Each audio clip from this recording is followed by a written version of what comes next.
பிரியமானவர்களே,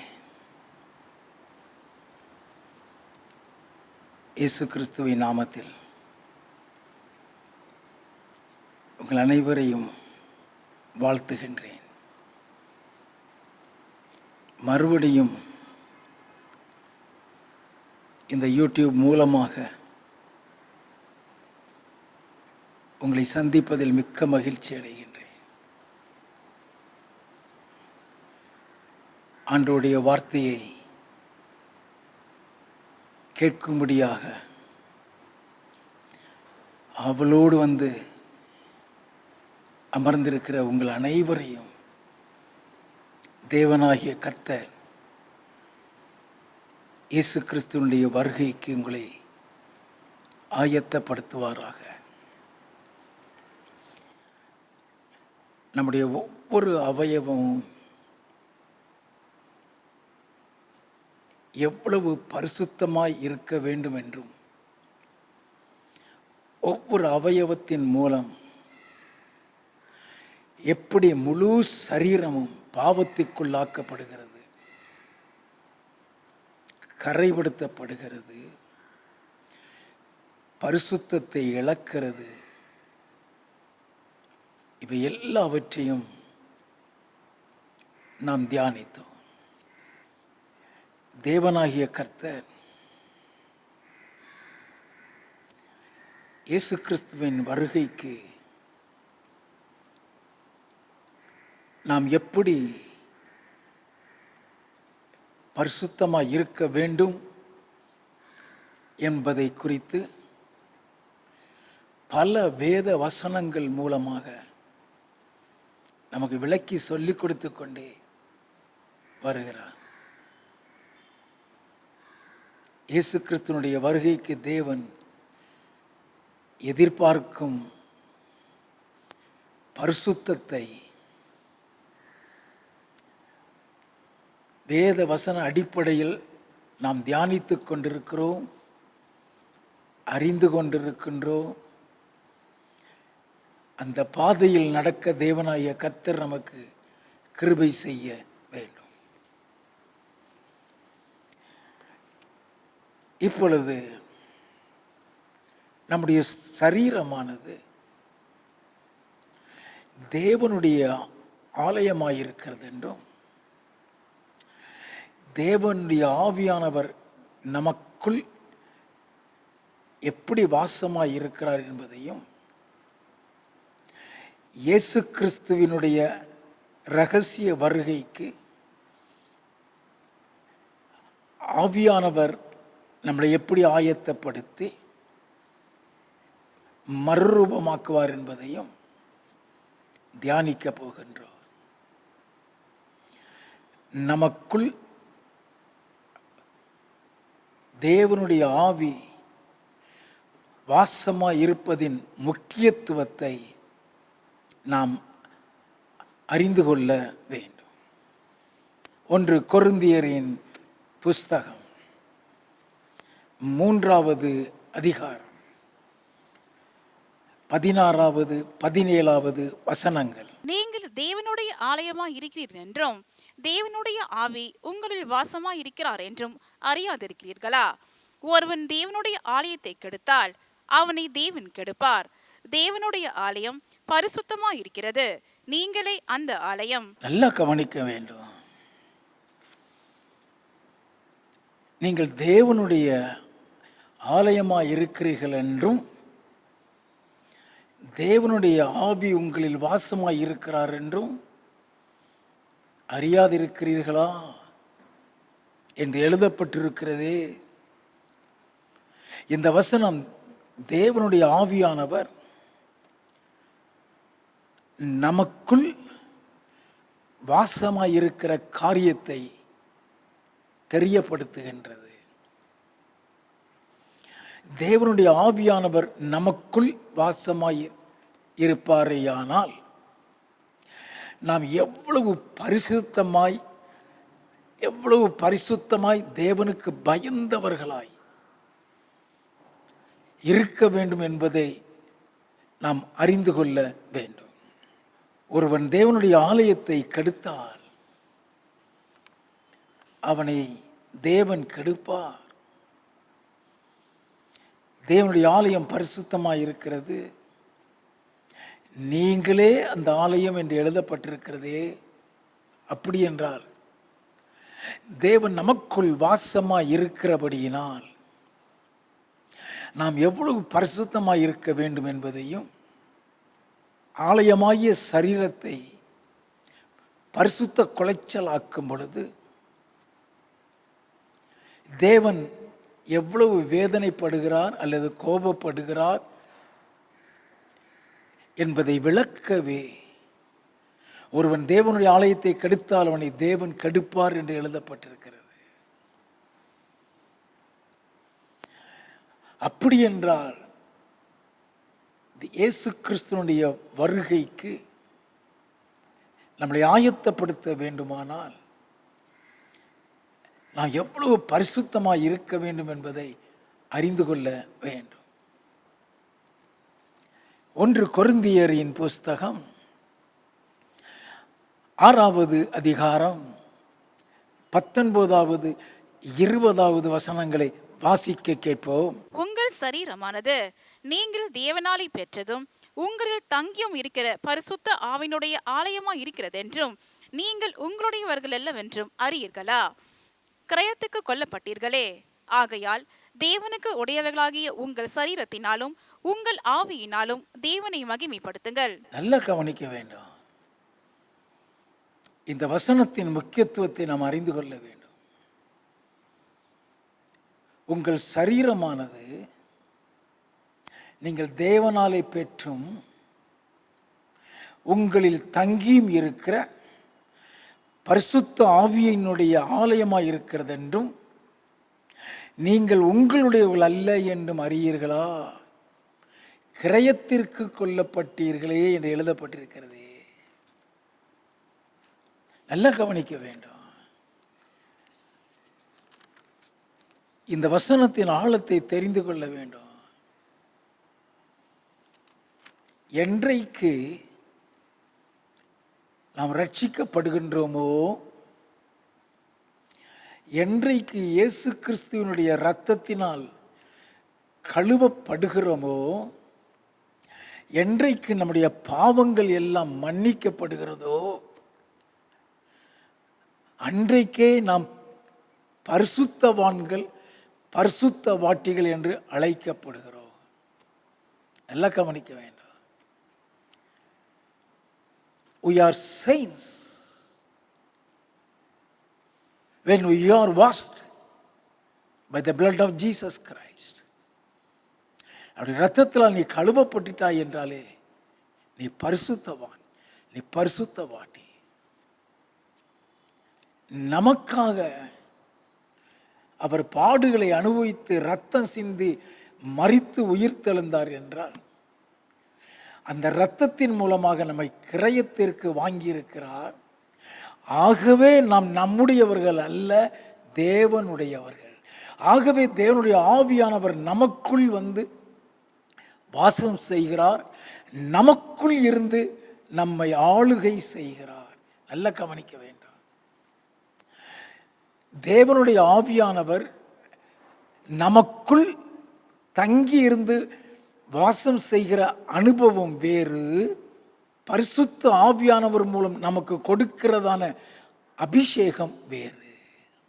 நல்லா கவனித்துக் கொள்ள வேண்டும். அபிஷேகம் என்று சொல்லப்பட்டால் நல்லா கவனிங்க, யாராயிருந்தாலும் அபிஷேகம் கொடுப்பார். நீ ரட்சிக்கப்பட்டாலும் சரி, நீ ரட்சிக்கப்படாட்டாலும் சரி, தேவனுடைய ஆவியானவர் அவர்கள் மீது இறங்குவார். நீ அபிஷேகிக்கப்பட்டு விட்டாய் என்பதற்காக தேவனுடைய ஆவியானவர் உனக்குள் வாசம் செய்கிறார் என்று அர்த்தம் அல்ல. நல்லா தெரிந்து கொள்ள வேண்டும்.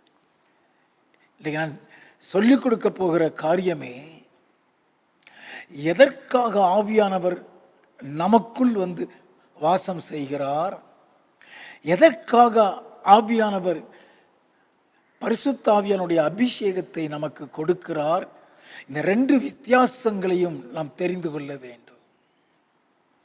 அது ரொம்ப முக்கியமான காரியம். 1 கொரிந்தியர் 3வது அதிகாரம் 16-17 நீங்கள் தேவனுடைய ஆலயமாய் இருக்கிறீர்கள் என்றும் தேவனுடைய ஆவி உங்களில் வாசமாய் இருக்கிறார் என்று அறியாதிருக்கிறீர்களா? ஒருவன் தேவனுடைய ஆலயத்தை கெடுத்தால் தேவன் அவனை கெடுப்பார். தேவனுடைய ஆலயம் பரிசுத்தமாயிருக்கிறது, நீங்களே அந்த ஆலயம் என்று எழுதப்பட்டிருக்கிற வசனத்தை நாம் எத்தனையோ தடவை வாசித்திருக்கலாம். அதனுடைய முக்கியத்துவத்தை நாம் அறிந்திருக்க மாட்டோம், உணர்ந்திருக்க மாட்டோம்.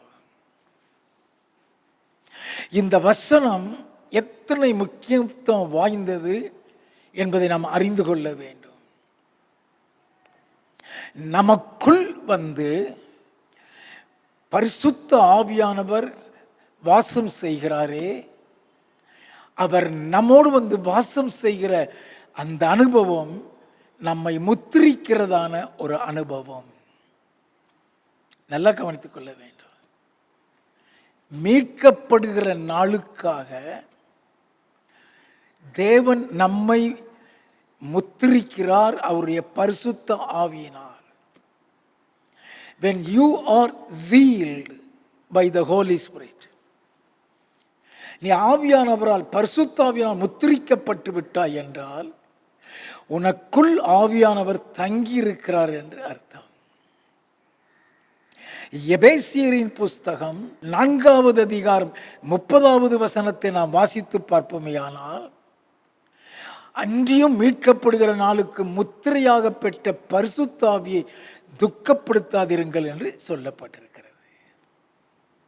நீ என்றைக்கு இயேசு கிறிஸ்துவுக்குள் வருகிறாயோ, என்றைக்கு அவருடைய இரத்தத்தினால் கழுவப்பட்டு பரிசுத்தவானாக மாறுகிறாயோ, அந்த நாளில் இருந்த ஆவியானவர் உனக்குள் ஒரு முத்திரையாக தரிப்பிக்கப்படுகிறார், உனக்குள் வந்து வாசம் செய்கிறார்.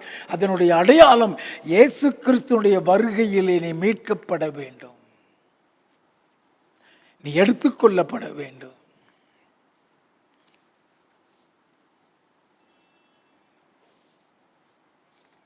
நல்லா கவனிக்க வேண்டும். The indwelling of the Holy Spirit in a person is very, very important to be taken up at the time of rapture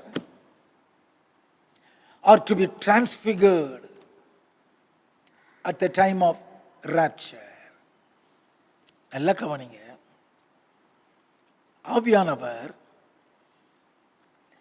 நமக்குள் வாசமாய் இருக்கிறது இயேசு கிறிஸ்து இரத்தத்தினால் கழுவப்பட்ட பின்பே. அதற்கு பின்புதான் அவர் நமக்குள் வந்து அவர் வாசம் செய்கிறார். ஆதலால் தான் கிரயத்திற்கு கொல்லப்பட்டிருக்கிறீர்களே, நீங்கள் உங்களுடையவர்கள் அல்ல, நீங்கள் தேவனுடையவர்கள் என்று எழுதப்பட்டிருக்கிறது. உங்கள் சரீரமானது நீங்கள் தேவனால பெற்றும் உங்களில் தங்கியும் இருக்கிற பரிசுத்த ஆவியானவருடைய ஆலயம் என்றும் நீங்கள் உங்களுடையவர்கள் அல்ல என்றும் அறியீர்களா என்று எழுதப்பட்டிருக்கிறது. நல்லா கவனித்துக் கொள்ள வேண்டும். அவர் உள்ள வாசம் நமக்குள் வந்து வாசம் செய்து விட்டாலே அவர் நம்மை ஆளுகின்றார். We are under the rule of the Holy Spirit. The Holy Spirit will lead us unto the path of righteousness to be taken up at the time of rapture. நல்லா கவனிங்க. இயேசு கிறிஸ்துவுடைய வருகையிலே நாம் எடுத்துக்கொள்ளப்படுகிறதற்காக நமக்குள் வாசமாய் இருக்கிற ஆவியானவர் நம்மை பரிசுத்தத்திற்குள்ளாக நடத்துவார், காத்து கொள்ளுவார். அதை நன்றாக தெரிந்து கொள்ள வேண்டும். இயேசுவினுடைய வருகைக்கு முன்பாக நாம் மரித்தாலும் சரி, அவருடைய வருகை நேரம் நம்ம உயிரோடு இருந்தாலும் சரி, கிறிஸ்துவுக்குள் மரித்தவர்கள் முதலாவது எழுந்திருப்பார்கள், பிறகு உயிரோடு இருக்க நாமும் எடுத்துக்கொள்ளப்படுவோம் என்று எழுதப்பட்டிருக்கிறது. கிறிஸ்துவுக்குள் என்று சொல்லப்பட்டு விட்டாலே நீ ரட்சிக்கப்பட்டிருந்தால் என்று அர்த்தம். நீ மறுபடியும் பிறந்திருக்கிறாய் என்று அர்த்தம். ஆவியானவர் உனக்குள் வாசம் செய்கிறார் என்று அர்த்தம். நாம் நன்றாக தெரிந்து கொள்ள வேண்டும், ஆவியானவர் நமக்குள் வந்து வாசம் செய்கிறார். அது பரிசுத்தமாக்கப்பட்ட பின்புதான் வந்து வாசம் செய்வார். உன் பாவங்கள் மன்னிக்கப்பட்டு இயேசு கிறிஸ்துவினுடைய இரத்தத்தால் நீ கழுவப்பட்டு பரிசுத்தவானாக பரிசுத்தவாட்டியாக மாற்றப்பட்ட பின்புதான் உனக்குள் வந்து வாசம் செய்வார். அதைத்தான் கிறிஸ்துவுக்குள் இருக்கிற அனுபவம். 2 கொரிந்தியர் 5வது அதிகாரம் 17வது வசனத்தில் ஒருவன் கிறிஸ்துவுக்குள் இருந்தால் புதிய சிருஷ்டியாய் இருக்கிறான், பழையவைகள் ஒளிந்து போயின, எல்லாம் புதியதாயின என்று எழுதப்பட்டிருக்கிறது. அப்படி என்றால் நீ மறுபடியும் பிறந்திருக்கிறாய் என்று அர்த்தம். இயேசு கிறிஸ்து சொன்னாரே, யோவான் 3வது அதிகாரம் 3வது வசனத்தில், ஒருவன் மறுபடியும் பிறவாவிட்டால் தேவனுடைய ராஜ்யத்தை காண மாட்டான் என்று சொன்னாரே. யோவான் 3வது அதிகாரம் 5வது வசனத்திலே, ஒருவன் ஆவியினாலும் ஜலத்தினாலும் பிறவாவிட்டால் தேவனுடைய ராஜ்யத்தை காண மாட்டான் என்று சொன்னாரே. அந்த ஆவியினாலும் நீ ஜலத்தினாலும் நீ பிறக்கப்படுகிற அனுபவம் என்று சொல்லும் பொழுது தேவனுடைய ஆவியானவர் உனக்குள் வந்து வாசம் செய்கிற அனுபவம். நல்லா கவனிச்சுக்கலாம். அதே ஆவியானவர் நீ பரிசுத்தமாய் இருக்கிறியோ நீ பரிசுத்தமாய் இல்லையோ, நீ இயேசுவை அறிந்திருக்கிறாயோ நீ இயேசுவை அறியவில்லையோ, நீ யாராக இருந்தாலும் உன் மீது பரிசுத்தாவியானவர் பொழிந்தருளப்படுவார். உன் மீது தேவனுடைய அபிஷேகம் உன் மீது இறங்கும். அதைத்தான் அப்போஸ்தல நடவடிக்கைகளின் புஸ்தகம் 2வது அதிகாரம் 17வது வசனத்திலே, மாமிசமான யாவர் மீதும் என் ஆவியை ஊற்றுவேன் என்று கர்த்தர் சொன்ன வசனத்தை வைத்து பேதுரு அன்றைய நாளிலே பேசுகிறானே, யாராக இருந்தார் மாமிசமான யாவர் மீதும் அவருடைய ஆவியை ஊற்றுவார். நல்லா கவனித்துக் கொள்ள வேண்டும். இந்த அபிஷேகம் எதற்காக கொடுக்கப்படுகிறது? அவன் ரட்சிக்கப்பட்டாலும் சரி, அவன் ரட்சிக்கப்படாமல் இருந்தாலும் சரி, எதற்காக இந்த அபிஷேகம் கொடுக்கப்படுகிறது என்பதை நாம் அறிந்து கொள்ள வேண்டும். 1 யோவானின் புஸ்தகம் 2வது அதிகாரம் 27வது வசனத்தை வாசிக்க கேட்போம். நீங்கள் அவராலே பெற்ற அபிஷேகம் உங்களில் நிலைத்திருக்கிறது. நீங்கள் அவராலே பெற்ற அபிஷேகம் உங்களில் நிலைத்திருக்கிறது. ஒருவரும் உங்களுக்கு போதிக்க வேண்டுவதில்லை. அந்த அபிஷேகம் சகலத்தையும் குறித்து உங்களுக்கு போதிக்கிறது. அது சத்தியமாயிருக்கிறது, பொய் அல்ல. அது உங்களுக்கு போதித்தபடியே அவரில் நிலைத்திருப்பீர்களாக. நல்லா கவனித்துக் கொள்ள வேண்டும். நீங்கள் அவராலே பெற்ற அபிஷேகம் உங்களில் நிலைத்திருக்கிறது. ஒருவரும் உங்களுக்கு போதிக்க வேண்டியதில்லை. அந்த அபிஷேகம் சகலத்தையும் குறித்து உங்களுக்கு போதிக்கிறது. அது சத்தியமாயிருக்கிறது. நல்லா கவனித்துக்கணும். அது பொய் அல்ல. அது உங்களுக்கு போதித்தபடியே அவரில் நிலைத்திருப்பீர்களாக. கொர்நேலியு இயேசுவை அறியாதவன் தான், தெய்வ பக்தியுள்ளவன், எப்பொழுதும் ஜெபிக்கிறவன், தான தர்மங்கள் பண்றவன். ஆனால் இயேசுவை பற்றி அவன் அறிய மாட்டான். அதை அறிந்து கொள்ளும்படியாக ஆவியானவர் பேதுருவை அங்கே அனுப்புகிறார். பேதுரு கர்த்தருடைய வசனத்தை அவனுக்கு பேசிக்கொண்டிருக்கும் பொழுதே அவர்கள் பரிசுத்த ஆவியினால் நிரப்பப்பட்டார்கள் என்று வேதம் சொல்லுகிறது. நல்லா கவனிக்க வேண்டும். எதற்காக நிரப்பப்படுகிறார்கள்? சத்தியத்தை அறிந்து கொள்ள வைக்க. எதற்கு அந்த அபிஷேகம்? யோவான் எழுதினதான சுவிசேஷம் 16வது அதிகாரம் 6வது 7வது வசனங்களை எடுத்து வாசித்து பார்ப்போமே. ஆனால் என் ஆண்டவர் இயேசு கிறிஸ்து சொன்னார், நான் உங்களுக்கு உண்மையை சொல்லுகின்றேன், நான் போகிறது உங்களுக்கு பிரயோஜனமாயிருக்கும். நான் போகாவிட்டால் தேற்றரவாளன் உங்களிடத்தில் வரமாட்டார். நான் போவேனேயானால் அவரை உங்களுக்கு அனுப்பி வைப்பேன். அவர் வந்து பாவத்தை குறித்து, நீதியை குறித்து, நியாய தீர்ப்பை குறித்து உலகத்தை கண்டித்து உணர்த்துவார். நம்மை கண்டித்து உணர்த்துகிறதற்கு தான் அவர். நிரந்தரமாய் தேவனுடைய ஆவியானவர் உங்களுக்குள் வாசமாயிருக்க செய்ய வைக்கிறவர் ஆவியானவருடைய அபிஷேகத்தின் மூலமாக. இயேசுவை அறிய வைக்கிறவர் ஆவியானவர் தம்முடைய அபிஷேகத்தின் மூலமாக. பாவத்தை குறித்து நம்மளை கண்டித்து உணர்த்துவார். நீதியை குறித்து, நியாய தீர்ப்பை குறித்து கண்டித்து உணர்த்துவார். யோவான் 16வது அதிகாரம் 13வது வசனத்தை எடுத்து வாசித்து பார்ப்போமேயானால், சத்திய ஆவியாகி அவர் வரும்பொழுது சகல சத்தியத்திற்குள்ளும் உங்களை நடத்துவார் என்று என் ஆண்டவர் இயேசு சொன்னாரே.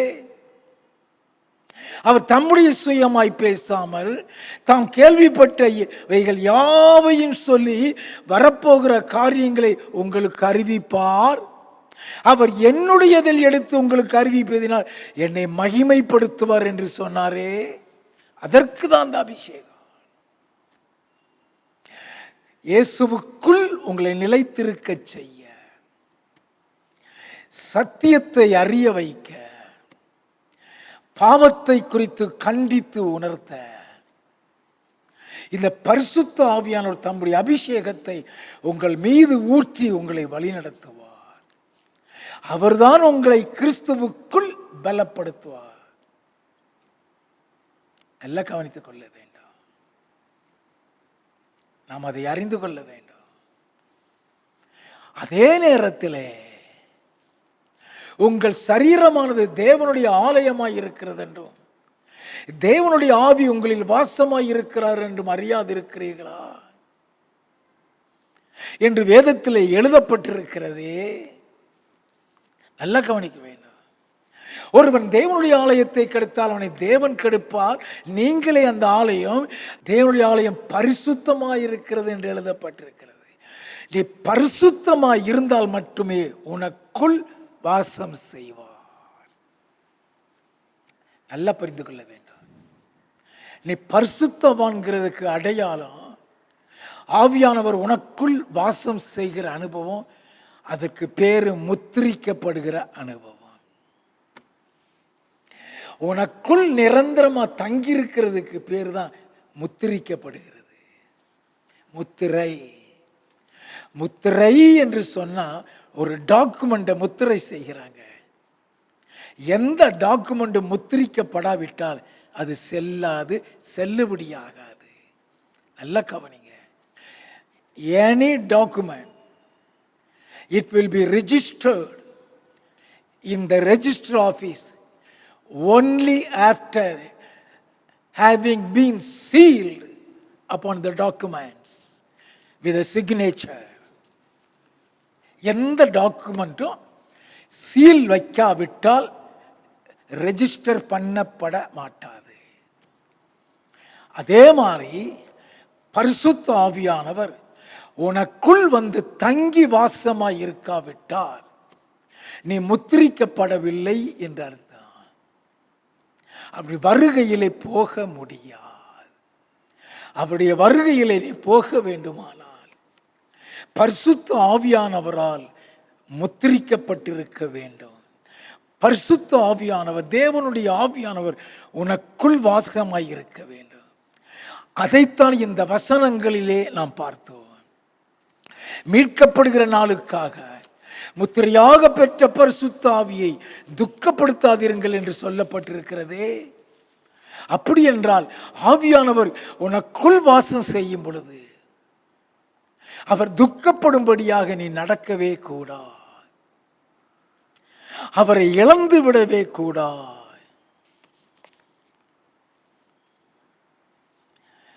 ஆவியானவர் நமக்குள் வாசமாயிருப்பதற்கும் இயேசு கிறிஸ்துனுடைய வருகைக்கும் ஒரு நெருங்கிய தொடர்பு உண்டு.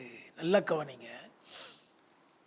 சத்தியத்தையும் அறிவீர்கள், சத்தியம் உங்களை விடுதலை செய்யும் என்று எழுதப்பட்டிருக்கிறது. அந்த சத்தியத்தை நாம் அறிந்து கொள்ள வேண்டும். What is that truth?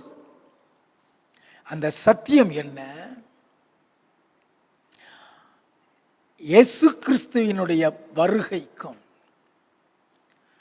நமக்குள் வாசம் செய்கிற ஆவியானவருக்கும் நெருங்கிய தொடர்பு உண்டு. நம்மை இயேசு கிறிஸ்து வருகிற நேரத்திலே நம்மை மறுரூபமாக்குகிறவரும் ஆவியானவர் தான். இயேசு கிறிஸ்துவை போல நம்மை மறுரூபமாக்குகிறவரும் ஆவியானவர் தான். நம்மை மறுரூபமாக்கி பரலோக இயேசு கிறிஸ்துவோடு கூட கொண்டு போய் சேர்க்கிறவரும் இந்த ஆவியானவர் தான். அவர் நமக்குள் வாசமாயிருந்தால் மாத்திரமே அதை செய்வார். நல்லா கவனிச்சுக்கிடுங்க. அது ரொம்ப முக்கியமான காரியம்.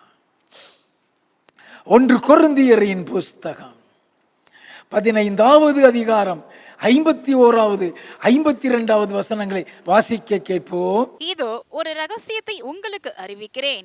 நாம் எல்லாரும் நித்திரை அடைவதில்லை. ஆகிலும் கடைசி எக்காலம் தொனிக்கும் போது ஒரு நிமிஷத்திலே ஒரு இமை பொழுதிலே நாம் எல்லாரும் மறுரூபமாக்கப்படுவோம். நல்ல கவனிங்க. இதோ ஒரு ரகசியத்தை உங்களுக்கு அறிவிக்கிறேன் என்று சொல்லிதான் ஆண்டவருடைய வருகை குறித்து சொல்லுகிறார். நாம் எல்லாரும் நித்திரை அடைவதில்லை.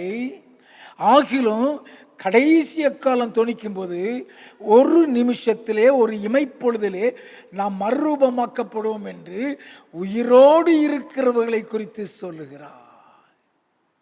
நீ உயிரோடு இருக்கும் பொழுது நீ மறுரூபமாக்கப்பட வேண்டும். மறுரூபமாக்கப்பட்டால் மாத்திரமே அவருடைய சன்னிதானத்தில் போய் காணப்பட முடியும். வாசிப்போம். எக்காலம் தொனிக்கும், அப்பொழுது மரித்தோர் அழிவில்லாதவர்களாய் எழுந்திருப்பார்கள். எக்காலம் தொனிக்கும், அப்பொழுது மரித்தோர் அழிவில்லாதவர்களாய், நல்ல கவனிங்க, தெளிவாய் சொல்லப்படு, அழிவில்லாதவர்களாய் எழுந்திருப்பார்கள், நாமும் மறுரூபமாக்கப்படுவோம். அப்ப மரித்தவர்களை எழுப்புகிறவரும் ஆவியானவர். நல்லா தெரிந்து கொள்ள வேண்டும். இயேசு மத்திய வானத்தில் அங்க வந்து நிற்பார். தேவாதி தேவன் தம்முடைய ஆவியானவரை அனுப்பி வைப்பார். அவர்கள் கிறிஸ்துவுக்குள் இருக்கிறவர்களை அப்படியே அவர் மறுரூபமாக்குகிறார். மரித்தவர்களையும் உயிரோடு எழுந்திருக்கிறார். மரணம் என்பது பரிசுத்தவான்களுக்கு எந்த நேரத்திலையும் நடைபெறும். எல்லாம் கவனிக்க வேண்டும். எந்த சூழ்நிலையில நீ மரித்தாலும் சரி, எந்த காலகட்டத்தில் நீ மரித்தாலும் சரி, நீ மரிக்கும் பொழுது ஆவியானவர் உனக்குள் வாசம் செய்ய வேண்டும். நல்லா புரிந்துக்கிடுங்க. நீ மரிக்கும் பொழுது ஆவியானவர் உனக்குள் வாசம் செய்ய வேண்டும். வியாதியில மரிச்சாலும் சரி, விபத்துல மரிச்சாலும் சரி, நல்லா கவனிங்க. திடீரென்று உன் சரீரத்திலிருந்து ஜீவன் எடுத்துக்கொள்ளப்பட்டாலும் சரி, ஓடிக்கொண்டிருக்கிற இருதயம் திடீர்னு நின்று நீ எடுத்துக்கொள்ளப்பட்டாலும் சரி, எந்த சூழ்நிலையில மரித்தாலும் சரி, அந்த மரண நேரம் கர்த்தர் உனக்குள் வாசம் செய்கிறதா இருந்தா நீ கிறிஸ்துவுக்குள் இருக்கிறாய். நல்லா கவனித்துக் கொள்ள வேண்டும். அப்படி கிறிஸ்துவுக்குள் இருந்து மரித்தால் மட்டுமே எழுந்திருக்க முடியும். கிறிஸ்துவுக்குள் இருந்து மரித்தால் எழுந்திருக்க முடியும் சொன்னா, ஆவியானவர் உனக்கு வாசம் செய்யும் பொழுது நீ மரிக்க வேண்டாம். ஆவியானவர் உன்னை விட்டு போய்விட்டதுக்கு அப்புறம் நீ மரிச்சிட்டீங்கன்னா எழுந்திருக்க மாட்டாய். அவர் பரிசுத்தவான்களை அழைக்கிறதற்கு தான் வருகிறார். ரகசிய வருகை என்று சொல்லுகிறது. பரிசுத்தவான்களை அழைக்கிறதற்காக வருகிறார். நீ நினைக்கலாம், நான் ரட்சிக்கப்பட்டிருக்கிறேன். உண்மைதான். நீ ரட்சிக்கப்பட்ட அந்த க்ஷணப்பொழுதில் அவர் வந்தா நீ போயிடுவ. அதற்கப்புறம் எத்தனையோ ஆண்டு நீ வாழுகிறாயே, நீ பரிசுத்தமாய் இருக்கிறாயா இல்லையா? நீ பரிசுத்தமாய் இருந்தால் மட்டுமே அவருடைய வருகையில் போக முடியும். அவர் பரிசுத்தவான்களை அழைக்கிறதற்கு தான் வருகிறார். நல்லா கவனிச்சுக்கிறேங்க. நம்ம அநேக சத்தியங்களை நாம் அறிய வேண்டும். அநேக காரியங்களை நாம் தெரிந்து கொள்ள வேண்டும். ஆவியானவர் மூலமாய் உயிரோடு இருக்கிற நாம் மறுரூபமாக்கப்படுகிறோம் என்று 2 கொரிந்தியரின் புஸ்தகம் 3வது அதிகாரம் 17வது 18வது வசனம் சொல்லுகிறது. வாசிக்க கேட்போம். கர்த்தரே ஆவியானவர். கர்த்தருடைய ஆவி எங்கேயோ அங்கே விடுதலை உண்டு. நாம் எல்லாரும் திறந்த முகமாய் கர்த்தருடைய மகிமையை கண்ணாடியிலே காண்கிறது போல கண்டு ஆவியாயிருக்கிற கர்த்தரால் அந்த சாயலாகத்தானே மகிமையின் மேல் மகிமை அடைந்து மறுரூபப்படுகிறோம். நல்ல கவனிய பியூட்டிஃபுல்லாக ஆவியானவர் எழுதி வைத்திருக்கிறார். கர்த்தரே ஆவியானவர். ஆவியானவர் சொல்றது கர்த்தர். நாம் எல்லாரும் திறந்த முகமாய் கர்த்தருடைய மகிமையை கண்ணாடியிலே காண்கிறது போல கண்டு ஆவியாயிருக்கிற கர்த்தரால் அந்த சாயலாகத்தானே மகிமையின் மேல் மகிமை அடைந்து மறுரூபப்படுகிறோம். நல்லா கவனிக்க வேணும். இயேசு கிறிஸ்து பரத்தில் இருந்து இறங்கி வரும் பொழுது அவர் மத்திய வானத்தில் வந்து நிற்கிறதை நீ கண்ணாடியில பார்க்கிறது போல் அவரை பார்க்கிறாய். உனக்குள் ஆவியானவர் வாசமாய் இருந்தார். அவர் வருகையினுடைய பிரசன்னம் தெரியும். அவர் மத்திய வானத்தில் வந்து நிற்கிறது உன் கண்களுக்கு தெரியும். கடைசி எக்காலம் துணிக்கிற சத்தம் உன் காதுக்கு கேட்கும். அந்த நேரத்தில் உனக்குள் வாசமாய் இருக்கிற ஆவியானவர் உன்னை அப்படியே கிறிஸ்துவை போல மறுரூபமாக்குவார். அப்படி மறுரூபமாக்கி தான் உன்னை பரத்திற்கு எடுத்துக் கொள்ளுகிறார். அப்படி என்றால் ஆண்டவர் வருகிற நேரம் உனக்குள் ஆவியானவர் வாசமாக இருக்க வேண்டும். அவரை இழந்து போய்விடக்கூடாது. அது ரொம்ப முக்கியம். பிலிப்பியரின் புஸ்தகம் 3வது அதிகாரம் 20-21 வாசிக்க கேட்போம். நம்முடைய குடியிருப்போ பரலோகத்தில் இருக்கிறது. அங்கே இருந்து கர்த்தராய் இருக்கிற இயேசு கிறிஸ்து என்னும் இரட்சகர் வர எதிர்பார்த்து கொண்டிருக்கிறோம். ரகசிய வருகை குறித்து அப்போஸ்தலனாகிய பவுல் பிலிப்பியருக்கு எழுதின நிருபத்தில் தெரிவிக்கிறார். நம்முடைய குடியிருப்பு பரலோகத்தில் இருக்கிறது. அங்கே இருந்து கர்த்தராய் இயேசு கிறிஸ்து இரட்சகர் வர எதிர்பார்த்து கொண்டிருக்கிறோம். அவர் எல்லாவற்றையும் தமக்கு கீழ்ப்படுத்திக் கொள்ளத்தக்க தம்முடைய வல்லமையான செயலின்படியே தம்முடைய ஆவியானவர் மூலமாக தம்முடைய வல்லமையான செயலின்படியே ஆவியானவர் மூலமாக நம்முடைய அற்பமான சரீரத்தை தம்முடைய மகிமையான சரீரத்திற்கு ஒப்பாக மறுரூபப்படுத்துவார். இந்த அற்பமான சரீரத்தை அவருடைய மகிமையான சரீரத்துக்கு ஒப்பாக மறுரூபப்படுத்துவார். அவருடைய வருகையிலே நாம் மறுரூபமாக்கப்பட வேண்டுமானால் நாம் கிறிஸ்துவுக்குள் இருக்க வேண்டும். ஆவியானவர் நமக்குள் வாசம் செய்ய வேண்டும். நல்லா புரிந்துங்க. அதே மாதிரி நம்ம மரிச்சு விட்டால் மரிக்கும் பொழுது ஆவியானவர் நமக்குள் வாசம் செய்திருக்க வேண்டும். நீ மரிக்கிறது வரைக்கும் உனக்குள்ள வாசம் செய்வார். செத்ததுக்கு அப்புறம் செத்த பாடியில வந்து இருக்க மாட்டார். நல்லா தெரிந்து கொள்ள வேண்டும். மரித்த பின்பு மரித்து போன சரீரத்துக்குள்ள வந்து இருக்க மாட்டார். உன் ஜீவன் உன்னை விட்டு எடுபடுகிற நேரம் வரைக்கும் உனக்குள் அவர் வாசம் செய்வார். உனக்குள் வாசம் செய்து கொண்டிருக்கிற நேரம் நீ மரித்து விட்டார். உனக்குள் வாசம் செய்தாரே அந்த ஆவியானவர் மரித்த ஒரு சரீரத்தை உயிரோடு எழுப்புவார். ரோமரின் புஸ்தகம் 8வது அதிகாரம் 11வது வசனம். அன்றியும் இயேசுவை மரித்தோரிலிருந்து எழுப்பினவருடைய ஆவி, இயேசுவை மரித்தோரிலிருந்து எழுப்பின ஒரு ஆவி உங்களில் வாசமாயிருந்தால், உங்களில் வாசமாயிருந்தால். நல்ல கவனிங்க, நீ மரிக்கிறது வரைக்கும் அவர் உன்னில் வாசமாய் இருக்க வேண்டும்.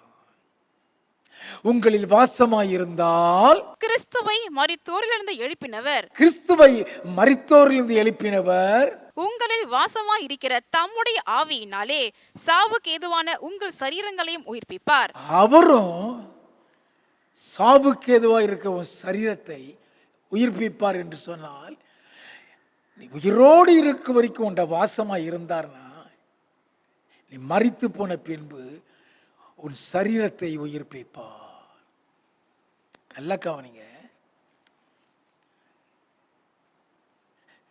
மரித்து போன கிறிஸ்துவுக்குள் மரித்தவர் முதலாவது எழுந்திருப்பார் சொல்லப்பட்டிருக்கிறது. நீ கிறிஸ்துவோடு கூட இருந்து மரிக்கிறவனாய் இருக்க வேண்டும். பாவம் செய்து நீ விபத்திலேயோ வியாதியிலேயோ மரித்து விட்டால், அந்த நேரம் கர்த்தருடைய ஆவியானவர் உனக்குள் இல்லாவிட்டால் உயிர்த்தெழ முடியாது. நல்லா கவனித்துக் கொள்ள வேண்டும். 1 கொரிந்தியரின் புஸ்தகம் 6வது அதிகாரம் 14வது வசனம். தேவன் கர்த்தரை எழுப்பினாரே, தேவன் கர்த்தரை எழுப்பினாரே, நம்மையும் தமது வல்லமையினாலே எழுப்புவார். நம்மையும் தம்முடைய வல்லமையினால் எழுப்புவார். நல்லா கவனிக்க வேண்டும்.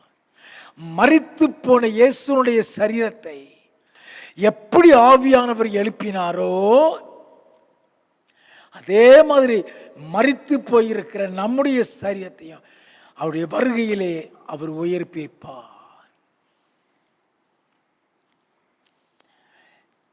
மேற்கண்ட வசனங்கள் மூலமாக தேவாதி தேவன் தம்முடைய ஆவியினால் உயிரோடு இருக்கிற நம்மை மறுரூபப்படுத்துகிறார் என்றும், அதேபோல் கிறிஸ்துவுக்குள் மரித்திருக்கிற நம்மை உயிரோடு எழச் செய்வார் என்பதையும் பார்த்தோம்.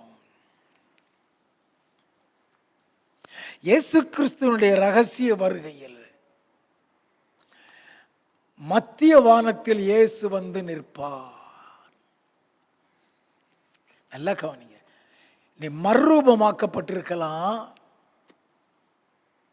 நீ மரித்திருக்கிற நீ உயிரோடையும் எழுந்திருக்கலாம். மத்திய வானத்தில் நிற்கிற அவரிடத்தில் போய் சேரணும். உங்களை மறுரூபப்படுத்தி மத்திய வானத்தில் இருக்கிற இயேசுவோடு கூட கொண்டு போய் சேர்க்கிறவர் ஆவியானவர். அதை நாம் நன்றாக அறிந்து கொள்ள வேண்டும். மரித்து உயிர்த்தெழுந்தவர்களையும் கிறிஸ்துவுக்குள் உயிரோடு இருக்கிறவர்களையும் மத்திய வானத்தில் வந்து நிற்கிற இயேசுவோடு கூட கொண்டு போய் சேர்க்கிறவர், எடுத்துக்கொள்ள வைப்பவர் ஆவியானவர். வாசிக்க கேட்போம். 1 தெசலோனிக்கேயரின் புஸ்தகம் 4வது அதிகாரம் 16வது 17வது வசனங்கள். ஏனெனில் கர்த்தர் தாமே ஆரவாரத்தோடும் பிரதான தூதனுடைய சத்தத்தோடும் தெய்வ எக்காலத்தோடும் வானத்திலிருந்து இறங்கி வருவார். அப்பொழுது கிறிஸ்துவுக்குள் மரித்தவர்கள் முதலாவது எழுந்திருப்பார்கள். எல்லாம் கவனித்துக் கொள்ள வேண்டும். கர்த்தர் தாமே ஆரவாரத்தோடும் பிரதான தூதனுடைய சத்தத்தோடும் தேவ எக்காலத்தோடு வானத்திலிருந்து இறங்கி வருவார்.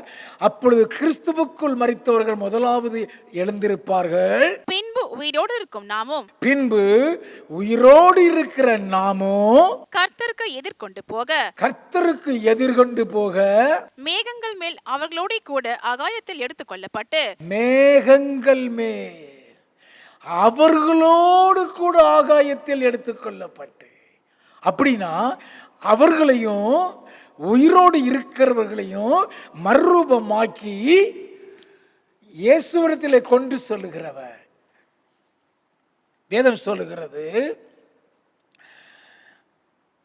பின்பு உயிரோடு இருக்கிற நாமும் கர்த்தருக்கு எதிர்கொண்டு போக மேகங்கள் மேல் அவர்களோடு கூட ஆகாயத்தில் எடுத்துக்கொள்ளப்பட்டு இவ்விதமாய் எப்பொழுதும் கர்த்தருடனே கூட இருப்போம். இவ்விதமாய் எப்போதும் கர்த்தரோடு கூட இருப்போம். அப்ப எப்போதும் கர்த்தரோடு கூட நம்மளை இருக்க செய்கிறவர் ஆவியானவர். அவர் நம்மை எப்படி கொண்டு போகிறார்? மேகங்கள் மேல் கொண்டு போகிறார். நல்லா கவனிங்க. மேகம்னு சொல்லும் பொழுது அது ஆவியானுடைய ஒரு ரூபத்தை வேதம் விளக்கி சொல்லுகிறது. மேகங்கள் மேல் நம்மளை கொண்டு போவார் என்று எழுதப்பட்டிருக்கிறதே. என் ஆண்டவர் இயேசு கிறிஸ்துவை ஆவியானவர் தான் உயிரோடு எழுப்பினார் என்று சொல்லிதானே 1 கொரிந்தியர் 6:14 பார்த்தோம். கிறிஸ்துவை மரித்தோரிலிருந்து எழுப்பினவர் அவர்தான். அவரை எழுப்பினார். ஆண்டவர் உயிர் தெழுந்த பின்பு மானிடனாய் பிறந்து மரித்து அடக்கம் செய்யப்பட்டு உயிர் தெழுந்த இயேசுவை பரத்திற்கு கொண்டு சென்றவர் ஆவியானவர். இயேசுவை எப்படி பரத்திற்கு கொண்டு சென்றார்? இதே மாதிரி மேகங்கள் மேல்தான் கொண்டு சென்றார். அப்போஸ்தலர் நடவடிக்கைகளின் புஸ்தகம் 1 அதிகாரம் 9 இவைகளை அவர் சொன்ன பின்பு அவர்கள் பார்த்து கொண்டிருக்கையில் உயர எடுத்துக் கொள்ளப்பட்டார். நல்ல கவனி. என் ஆண்டவர் இயேசு உயர எடுத்துக் கொள்ளப்பட்டார். அவர்கள் கண்களுக்கு மறைவாக ஒரு மேகம் அவரை எடுத்துக்கொண்டது. அவர்களுடைய கண்களுக்கு மறைவாக ஒரு மேகம் அவரை எடுத்துக்கொண்டது. நல்ல கவனிங்க. அவருடைய கண்களுக்கு மறைவாக ஒரு மேகம் எடுத்து, அப்படின்னா அந்த மேகம் ஆவியானவர். நல்ல கவனிங்க. வேதத்தில் ஆவியானவர் மேகத்தின் ரூபத்தில் வருகிறத பல வசனங்கள் மூலம் நாம் அறிந்து கொள்ள முடியும். தேவனாகிய கர்த்தர் இஸ்ரவேல் ஜனங்களை இரவும் பகலும் வழி நடத்த மேகஸ்தம்பத்திலும் அக்னி ஸ்தம்பத்திலும் அவர்களுக்கு முன் சென்றார் என்று எழுதப்பட்டுள்ளது. யாத்ராகமம் 13 அதிகாரம் 21, 22 வசனங்களை வாசிக்க கேட்போம். அவர்கள் இரவும் பகலும் வழிநடக்க கூடும்படிக்கு கர்த்தர் பகலில் அவர்களை வழிநடத்த மேகஸ்தம்பத்திலும் இரவில் அவர்களுக்கு வெளிச்சம் காட்ட அக்கினி ஸ்தம்பத்திலும் அவர்களுக்கு முன் சென்றார். இரவில் அவர்களுக்கு வெளிச்சம் காட்ட அக்கினி ஸ்தம்பத்திலும் அவர்களுக்கு முன் சென்றாராம். வாசிப்போம். பகலிலே மேகஸ்தம்பமும் இரவிலே அக்கினி ஸ்தம்பமும் ஜனங்களிடத்திலிருந்து விலகி போகவில்லை. இந்த மேகஸ்தம்பமும் அக்கினி ஸ்தம்பமும் ஜனங்களை விட்டு விலகி போகவில்லை என்றால் ஆவியானவர் மேகஸ்தம்பத்திலும் அக்கினி ஸ்தம்பத்திலும் அவர்களுக்கு முன் சென்று அவளை வழி நடத்தினார். நல்லா கவனித்துக் கொள்ள வேண்டும். அதே போல தேவனாகிய கர்த்தர் மோசேயை மலைக்கு மேல வர சொல்லுகிறார். இஸ்ரவேல் ஜனங்களுக்கு கட்டளைகளையும் கற்பனைகளையும் பெற்றுக்கொண்டு அவர்களுக்கு உபதேசிப்பதற்காக, அந்த கட்டளைகளையும் கற்பனைகளையும் கொடுப்பதற்காக கர்த்தர் மோசேயை மலைக்கு மேல வர சொல்லுகிறார். அப்படி மலைக்கு மேலே போன மோசேயோடு மேக ஸ்தம்பத்தில் தான் காட்சி அளித்தார். மேகத்திற்குள் தான் வைத்திருந்தார். மேகத்தின் நடுவில் இருந்துதான் மோசேயோடு பேசினார். யாத்ராகமம் 24வது அதிகாரம் 15வது வசனத்தில் இருந்து வாசிக்க கேட்போம். மோசே மலையின் மேல் ஏறின போது ஒரு மேகம் மலையை மூடிற்று. கர்த்தருடைய மகிமை சீனாய் மலையின் மேல் தங்கி இருந்தது. மேகம் 6 நாள் அதை மூடி இருந்தது. 7ஆம் நாளில் அவர் மேகத்தின் நடுவிலிருந்து மோசையை கூப்பிட்டார். நல்ல கவனிங்க. கர்த்தர் தானே அவனை வர சொல்லுகிறார். யாத்ராகமம் 24வது அதிகாரம் 12வது வசனத்தை வாசிப்போம்.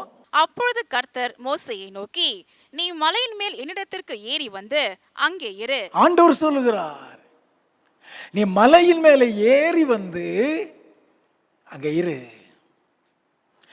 அப்பொழுதுதான் வேதம் சொல்லுகிறது 15வது வசனத்தில், மோசே மலையின் மேல் ஏறின பொழுது மேகம் மலையை மூடிட்டு. கர்த்தருடைய மகிமை சீனாய் மலை மேல் தங்கியிருந்தது. அந்த மேகத்தை தான் மகிமை என்று வேதம் சொல்லுகிறது. கர்த்தருடைய மகிமை சீனாய் மலை மேல் தங்கியிருந்தது. மேகம் 6 நாள் அதை மூடி இருந்தது. அந்த 6 நாள் மோசே அந்த மேகத்திற்குள் தான் இருக்கிறார், கர்த்தருக்குள் தான் இருக்கிறார். 7ஆம் நாளில் அவர் மேகத்தின் நடுவில் இருந்து மோசேயை கூப்பிட்டார். நல்ல கவனிங்க. அந்த மேகம் ஆவியானவரை குறிக்கிறது. தெளிவா தெரிந்து கொள்ள வேண்டும். அதே மாதிரி புதிய ஏற்பாட்டில் இயேசு கிறிஸ்து பேதுரு, யாக்கோபு, யோவான் இவங்க 3 பேரையும் மலைக்கு மேலே கூட்டிட்டு போகிறாரு. மலைக்கு மேலே கூட்டிட்டு போய் அவர்களோடு கூட இருந்து அவர் ஜெபம் பண்ணுகிறார். அப்படி அவர் ஜெபம் பண்ணும் பொழுது அவருடைய முகரூபம் மாறிவிட்டது. அவருடைய வஸ்திரம் வெளிச்சத்தை போல வெண்மையாய் பிரகாசித்தது என்று லூக்கா எழுதின சுவிசேஷம் 9வது அதிகாரம் 28, 29 வசனங்கள் அப்படித்தான் சொல்லுகிறது. நல்லா கவனிங்க. அப்படி அந்த மலையிலே இயேசு கிறிஸ்து மறுரூபமாகி இருக்கிற அந்த வேளையிலே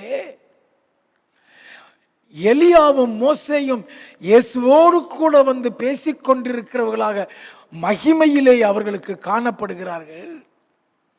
அப்படி காணப்பட்டு கொண்டிருக்கிற நேரத்தில் ஆவியானவர் இந்த 3 பேரோடும் கூட பேசுகிறார்.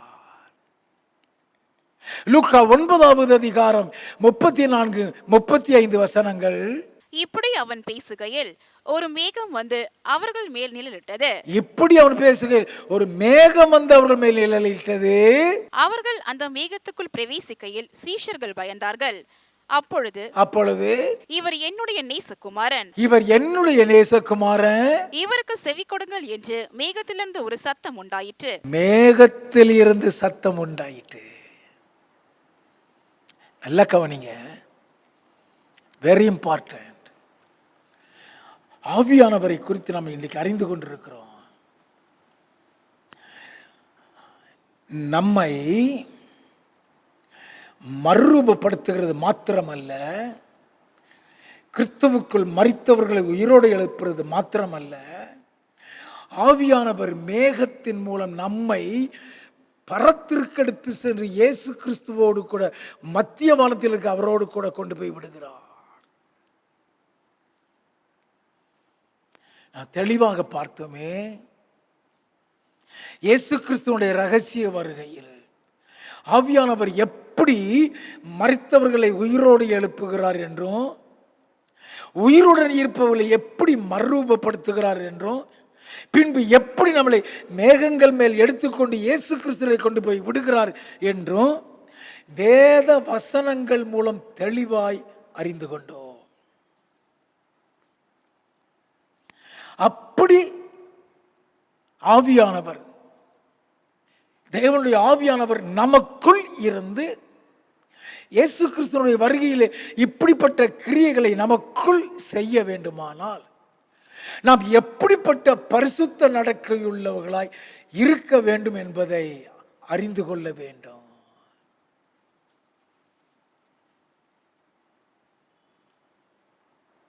எந்த சூழ்நிலையிலையும் ஆவியானவரை துக்கப்படுத்தி அவரை இழந்து போய்விடவே கூடாது.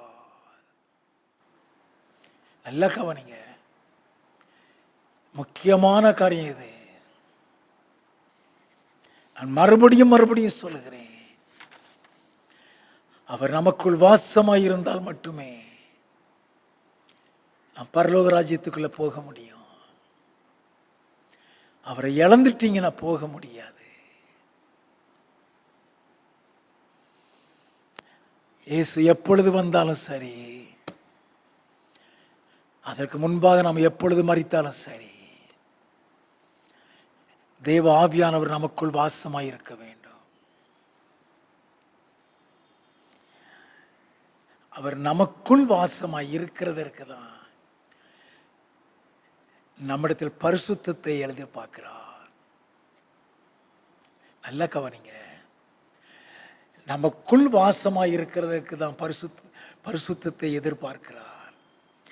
நான் பரிசுத்தர், நீங்களும் எனக்கேற்ற பரிசுத்தவான்களை இருப்பீர்களான்னு சொன்னாரே. வாசிக்க கேட்போம். 2 கொரிந்தியரின் புஸ்தகம் 6வது அதிகாரம் 16வது வசனம். தேவனுடைய ஆலயத்துக்கும் விக்கிரகங்களுக்கும் சம்பந்தம் ஏது? நான் அவர்களுக்குள்ளே வாசம் பண்ணி அவர்களுக்குள்ளே உலாவி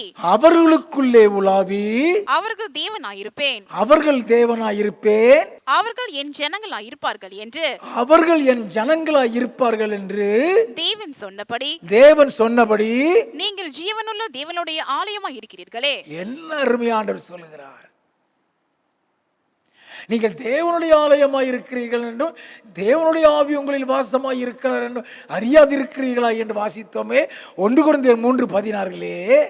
இங்கே தேவனாகிய கர்த்தர் வேதம் சொல்லுகிறது, நான் அவர்களுக்குள்ளே வாசம் பண்ணி அவர்களுக்குள்ளே உலாவி அவர்கள் தேவனாயிருப்பேன் அவர்கள் என் ஜனமாயிருப்பார்கள் என்று தேவன் சொன்னபடி நீங்கள் ஜீவனுள்ள தேவனுடைய ஆலயமாய் இருக்கிறீர்களே. தேவனுடைய ஆலயம் பரிசுத்தமாய் இருக்கிறது. ஒருவன் தேவனுடைய ஆலயத்தை கெடுத்தால் அவனை தேவன் கெடுப்பார். நீங்களே அந்த ஆலயம். அதைத்தானே 1 கொரிந்தியர் 3:17 வாசித்தோம். அவருடைய ஆலயத்தை நாம் கெடுத்து விடக்கூடாது. நல்லா கவனிங்க, நம்மளை அறியாமலே நம்முடைய கண்களினால், நம்முடைய வார்த்தைகளினால், நம்முடைய சிந்தனைகளினால் நாம் பாவம் செய்கிறது உண்டு. நல்ல கவனிங்க,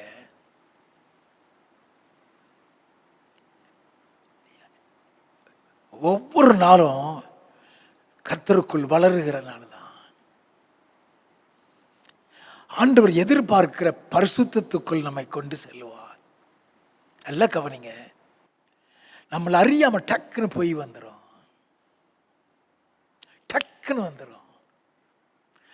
சொல்லணும்னு நினைச்சு சொல்ல மாட்டோம்.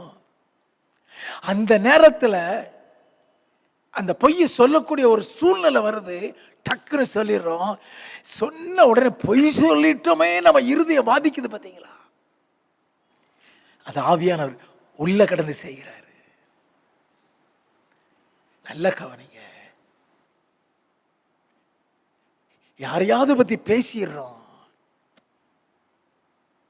பேசும்போது தெரியாது, பேசி முடிச்ச உடனே ஐயோ மற்றவனை பத்தி பேசக்கூடாதுன்னு இப்பதான் எனக்கு பிரசங்கம் கேட்டோம். பேசிட்டோமேன்னு சொல்லி உடனே நம்முடைய இருதயம் நமக்குள்ள உணர்த்துக்குது, ஐயோ பாவம் செய்துட்டோன்னு உணர்றோமே.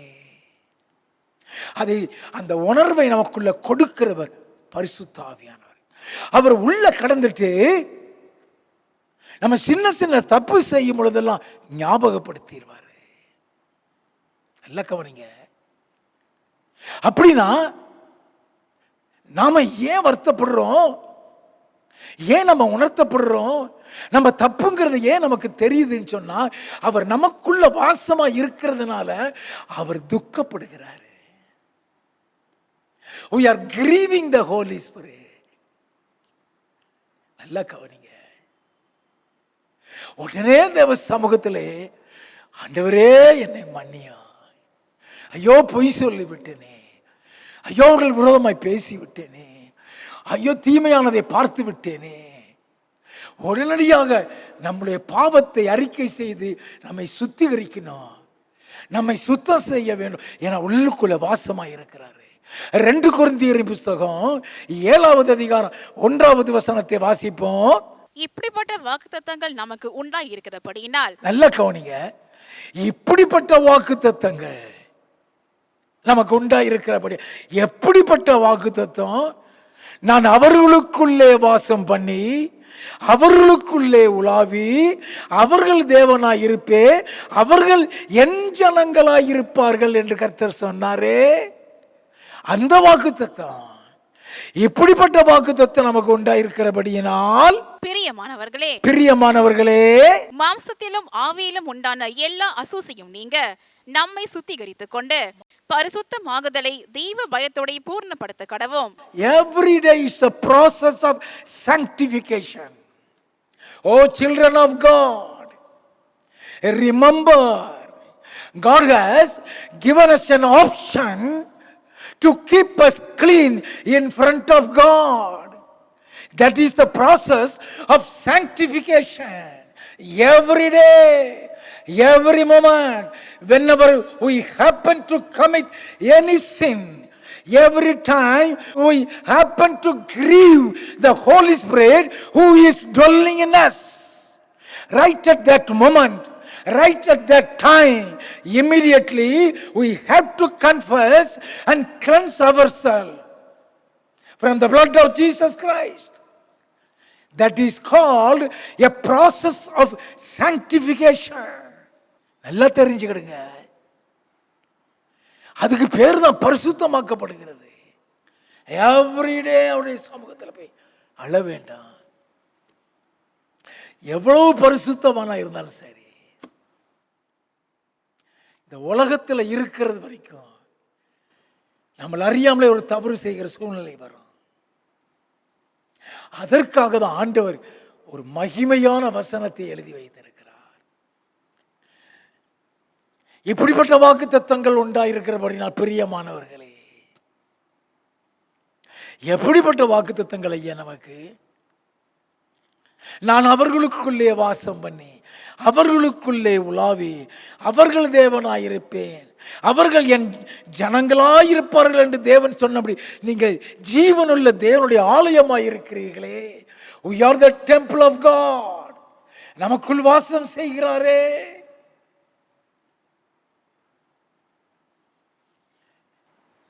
ஒவ்வொரு நாளும் அவருடைய வருகைக்கு நம்மளை ஆயத்தப்படுத்துவார். நல்லா கவனிங்க, யார்கிட்ட மனஸ்தாபமா இருந்தாலும் சரி, நீ யார்கிட்ட கோபமா இருந்தாலும் சரி, ஆண்டவரே நம்முடைய வருகைக்கு ஆயத்தப்படுத்தும் நீ ஜெபம் பண்ணிட்டீனா, the Lord will create an opportunity to reconcile with such people. நல்லா கவனிங்க, அவர்களோடு கூட ஒரு ஒப்புரவாகிற ஒரு சந்தர்ப்பத்தை கர்த்தர் உருவாக்கி தருவார். இருதய கசப்புலையோ கோபத்திலேயோ அந்த சந்தர்ப்பத்தை இழந்துடாதீங்க. Never lose that opportunity when God created an opportunity to forgive others, or when God created an opportunity to reconcile with anyone. Don't miss the opportunity.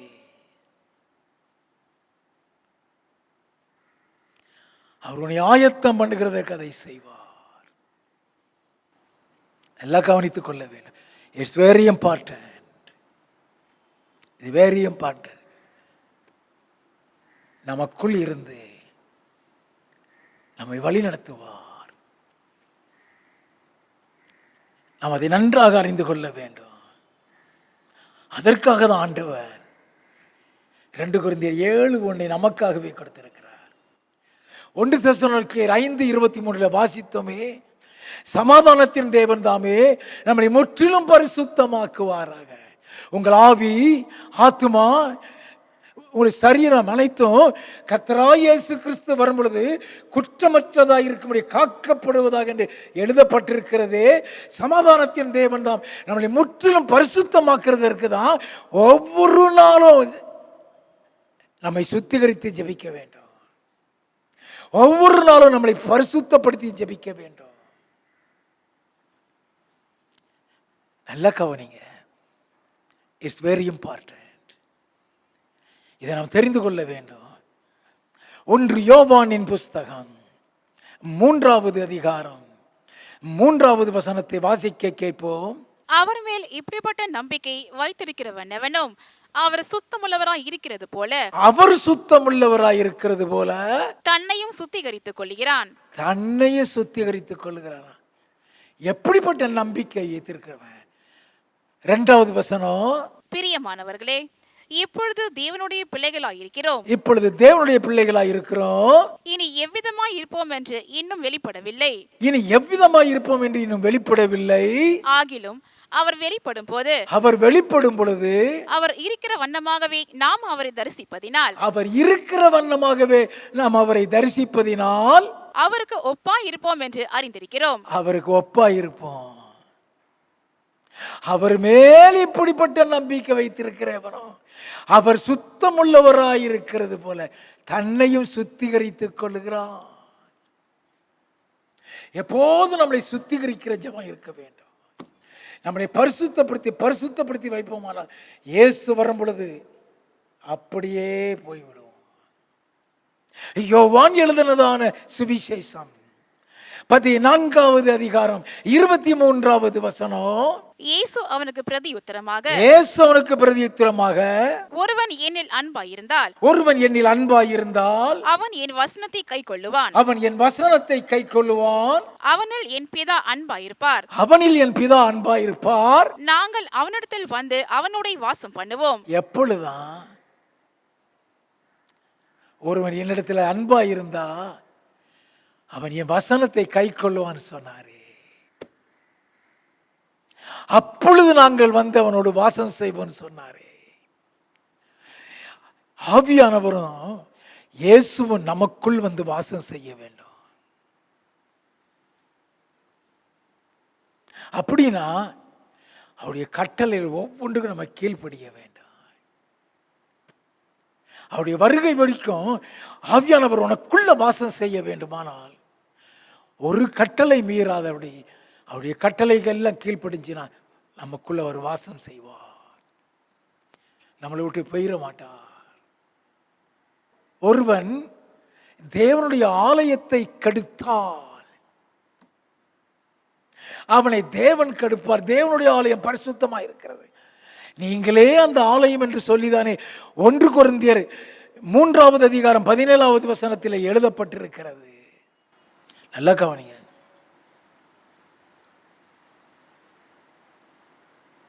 அவர் நமக்குள் வாசம் செய்யும் பொழுது அந்த ஆலயத்தை கெடுத்தால் அவனை தேவன் கெடுப்பார். நல்லா கவனித்துக் கொள்ள வேண்டும். 1 தெசலோனிக்கேயரின் புஸ்தகம் 4வது அதிகாரம் 3வது வசனத்தில் இருந்து, நீங்கள் பரிசுத்தம் உள்ளவர்களாக வேண்டும் என்பதே தேவனுடைய சித்தமாயிருக்கிறது. நல்ல கவனிங்க.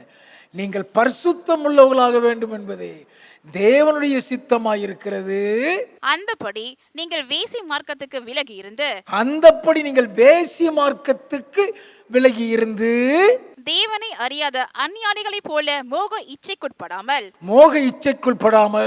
உங்களில் அவனவன் தன் தன் சரீர பாண்டத்தை பரிசுத்தமாயும் கனமாயும் ஆண்டு கொள்ளும்படி அறிந்து. நல்ல கவனிங்க. உங்களில் ஒவ்வொருவனும் தன் தன் சரீரத்தை, சரீர பாண்டம் சொல்லப்பட்டிருக்கிறது, சரீர பாண்டத்தை பரிசுத்தமாயும் கனமாயும் ஆண்டு கொள்ளும்படி அறிய வேண்டும். 7வது வசனம், தேவன் நம்மை அசுத்தத்திற்கல்ல பரிசுத்தத்திற்கே அழைத்திருக்கிறார். பரிசுத்தத்துக்கு அழைத்திருக்கிறார். ஆகையால் அசட்டை பண்ணுகிறவன் மனுஷரை அல்ல, அசட்டை பண்ணுகிறவன் மனுஷரை அல்ல, தமது பரிசுத்த ஆவியை நமக்கு தந்துள்ள தேவனை அசட்டை பண்ணுகிறான். பரிசுத்தாவியை தந்த தேவனை அசட்டை பண்ணுகிறான். எனக்கு அருமையான தேவ ஜனமே,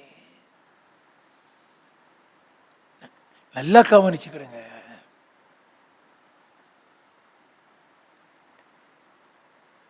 ஆறாவது வசனத்திலே கடைசி பகுதி, கர்த்தர் நீதியை சரி கட்டுகிறவராயிருக்கிறார். நல்லா தெரிந்து கொள்ள வேண்டும். நம்முடைய சரீரம் தேவனுக்குரியது, அது பரிசுத்தமானது. 1 கொரிந்தியரின் புஸ்தகம் 6வது அதிகாரம் 15வது வசனத்தில் இருந்து வாசிக்க கேட்போம். உங்கள் சரீரங்கள் கிறிஸ்துவின் அவயவங்களாய் அறியீர்களா? நல்ல உங்கள் சரீரங்கள் கிறிஸ்துவின் அவயவங்கள் என்று அறியீர்களா? அப்படி இருக்க நான் கிறிஸ்துவின் அவயவங்களை வேசியின் அவயங்களாக்கலாமா? வேசியினுடைய அவயவங்களாக்கலாமா? அப்படி செய்யலாகாதே. வேசியோடு இசைந்திருக்கிறவன் அவளுடனே ஒரே சரீரமா இருக்கிறான் என்று அறியீர்களா? வேசியோடு இசைந்திருக்கிற அவளோடு ஒரே சரீரமா இருக்கிறான் என்று அறியீர்களா? இருவரும் ஒரே மாம்சமா இருப்பார்கள் என்று சொல்லி இருக்கிறதே. அப்படியே கர்த்தரோடு இசைந்திருக்கிறவனும் அவருடனே ஒரே ஆவியா இருக்கிறான். நல்ல நீ கர்த்தரோடு இசைந்திருந்தா அவரோடு ஒரே ஆவி, வேசியோடு இசைந்திருக்கிறான் அவளோடு ஒரே ஆவி. இந்த வேதத்தை நாம் அறிந்து கொள்ள வேண்டும். 18வது வசனம், வேசித்தனத்திற்கு விலகி ஓடுங்கள். வேசித்தனத்திற்கு விலகி ஓடுங்கள். மனுஷன் செய்கிற எந்த பாவமும் சரீரத்திற்கு புறம்பாயிருக்கும். வேசித்தனம் செய்கிறவனோ தன் சுய சரீரத்திற்கு விரோதமாய் பாவம் செய்கிறான். நல்லா கவனிக்க வேண்டும். அப்படி சொல்லிட்டு தான் உங்கள் சரீரமானது நீங்கள் தேவனால் பெற்றும் உங்களில் தங்கி இருக்கிற பரிசுத்த ஆவியானுடைய ஆலயமா இருக்கிறது என்றும் நீங்கள் உங்களுடையவர்கள் அல்ல என்று அறியீர்களா? வேதம் சொல்லுகிறது இது தேவனுக்குரியது, அதை வேசிக்குரியதாக மாற்றிவிடலாமா? சிம்சோனை குறித்து நாம் தியானித்தோமே. நியாயாதிபதிகளின் புஸ்தகம் 13வது அதிகாரத்தை வாசித்தால் அவன் பரிசுத்தத்திற்கென்று அழைக்கப்பட்டவன். அவன் நிமித்தமாக அவன் தாயையே ஆண்டவர் பரிசுத்தமாக இருக்க சொல்லுகிறார். இஸ்ரவேல் ஜனங்களை பெலிஸ்தருடைய கையிலிருந்து விடுவிக்கும்படியாக மீட்கும்படியாக தேவன் அவனை ஒரு இரட்சகனாக தெரிந்து கொண்டார். ஆனால் நடந்தது என்ன? நியாயாதிபதிகளின் புஸ்தகம் 16வது அதிகாரம் 1வது வசனமும் 4வது வசனத்தை வாசித்து பார்த்தால் வேசியோடு போய் இசைந்திருக்கிறான். பரிசுத்தத்தை விட்டு வேசியினிடத்திலே போய்விட்டான்.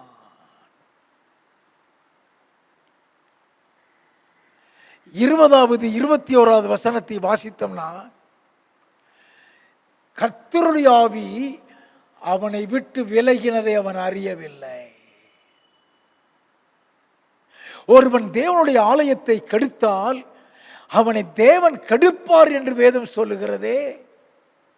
நியாயாதிபதிகள் 16, 20, 21 வாசிக்க கேட்போம். அப்பொழுது அவள், சிம்சோனை, பெலிஸ்தர் உன்மேல் வந்து விட்டார்கள் என்றால் அவன் நித்திரை விட்டு விழித்து கர்த்தர் தன்னை விட்டு விலகினதை அறியாமல், கர்த்தர் தன்னை விட்டு விலகினதை அறியாமல் எப்போதும் போல உதறி போட்டு வெளியே போவேன் என்றான். எப்போதும் போல உதறி போட்டு போவேன் என்றான். ஆண்டவர் போயிட்டாருமா தெரியாது. எந்த நேரம் ஒன்று விட்டு விலக வந்த, அதனாலதான் do not grieve holy spirit சொல்றார். மீட்கப்படுகிற நாளுக்காக முத்திரையை பெற்ற பரிசுத்தாவியை துக்கப்படுத்தாதீர்கள் சொல்ற. வாசிப்போம். பெலிஸ்தர் அவனை பிடித்து அவன் கண்களை பிடுங்கி அவனை காசாவுக்கு கொண்டு போய் அவனுக்கு 2 வெண்கல விலங்கு போட்டு சிறைச்சாலையிலே மாவரைத்து கொண்டிருக்க வைத்தார்கள். எவ்வளவு பெரிய தண்டனை! ஒருவன் தேவனுடைய ஆலயத்தை கெடுத்தார், அவனை தேவன் கெடுப்பார். அப்படின்னா நமக்குள் இருக்கிற ஆவியானவர் நம்மை இயேசுவின் வருகைக்கு மறுரூபமாக்கி எடுத்துக்கொள்ளப்பட வேண்டுமே. ஒருபொழுதும் கர்த்தருடைய ஆவியை இழந்து போய்விடாதீங்க.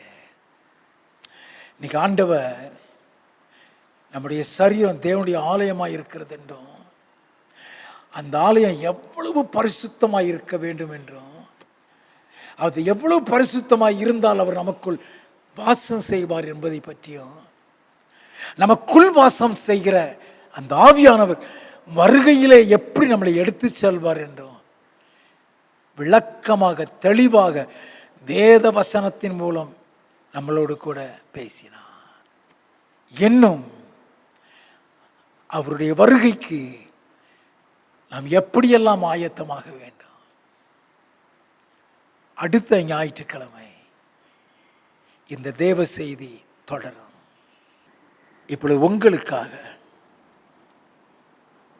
நான் ஜெபிக்க போகிறேன். It's a time of confession. It's a time of commitment. It's a time of preparation for His coming.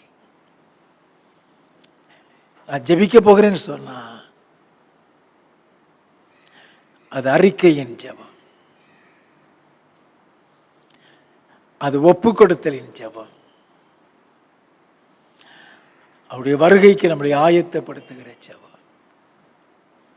எல்லாரும் இந்த தெய்வ செய்தியை கேட்டவங்க எல்லாம் கர்த்தர் மன்னிக்கும்படியாக நாம் ஜெபிப்போமா? கண்களை மூடி ஜெபிப்போம். எங்கள் அன்பின் பரலோக பிதாவே, நானும் இந்த யூடியூப் மூலமாக கேட்டுக்கொண்டிருக்கிற ஒவ்வொருவரும் செய்த எந்த பாவமாக இருந்தாலும் தயவாய் எங்களை மன்னி ஆண்டவரே. ஐயா, இயேசு கிறிஸ்து ரத்தம் சகல பாவங்களை இன்னைக்கு சுத்திகரிக்கும் என்று சொன்னீரே. உம்முடைய ரத்தத்தை எங்கள் ஒவ்வொருவர் மீதும் தெளிப்பீராக. தயவாய் எங்களை மன்னிப்பீராக. உம்முடைய சமூகத்தில் வந்து நிற்கிறோம். ஐயா, எங்கள் குற்றங்கள், எங்கள் குறைவுகள், எங்கள் பாவங்களை மன்னிங்க. எங்களை உடைய வருகைக்கு ஆயத்தப்படுத்துங்க ஐயா. எங்கள் குறைவுகள், எங்கள் குற்றங்களை தயவாய் எங்களுக்கு மன்னிங்க ஆண்டவரே. இயேசு கிறிஸ்துவின் பரிசுத்தத்தை தாருங்க. எங்களை தயவாய் மன்னிப்பீராக. யார் யார் இந்த ஜெபத்தை கேட்டுக்கொண்டிருக்கிறார்களோ ஒவ்வொருவருக்காக ஜெபிக்கிறேன். எங்களை மன்னிங்க ஆண்டவரே. உம்முடைய இரத்தத்தை எங்கள் மீது தெளித்து எங்களை பரிசுத்தப்படுத்தி உம்முடைய பரலோக ராஜ்யத்திற்கு எங்களை ஆயத்தப்படுத்துவீராக. வானத்தின் வாசல் சபை விசுவாசிகள் எங்கெங்கெல்லாம் இருந்து இந்த தேவ செய்தியை கேட்டிருக்கிறார்களோ, இந்த ஜெபத்தில் பங்கு பெறுகிறார்களோ, அவர்களை தயவாய் மன்னித்து உம்முடைய வருகைக்கு ஆயத்தப்படுத்தும். என் கையிலே நீர் கொடுத்த ஒரு ஆத்மாவை அடியேன் இழந்து விடக்கூடாது ஆண்டவரே. உம்முடைய வருகைக்கு அவர்களை ஆயத்தப்படுத்தும். பரலோக ராஜ்யத்தில் நாங்கள் சந்திக்க கிருபை செய்வீராக. ஆவியானுடைய கரத்தில் ஒப்பு கொடுத்து நான் ஜெபிக்கிறேன். அத்தனை பேரை நீ கர்த்தர் தொட்டு ஆசீர்வதியும். அவர்களை அவள் குடும்பத்தினுடைய இரத்தத்துக்குள் மூடிக்கொள்ளும்.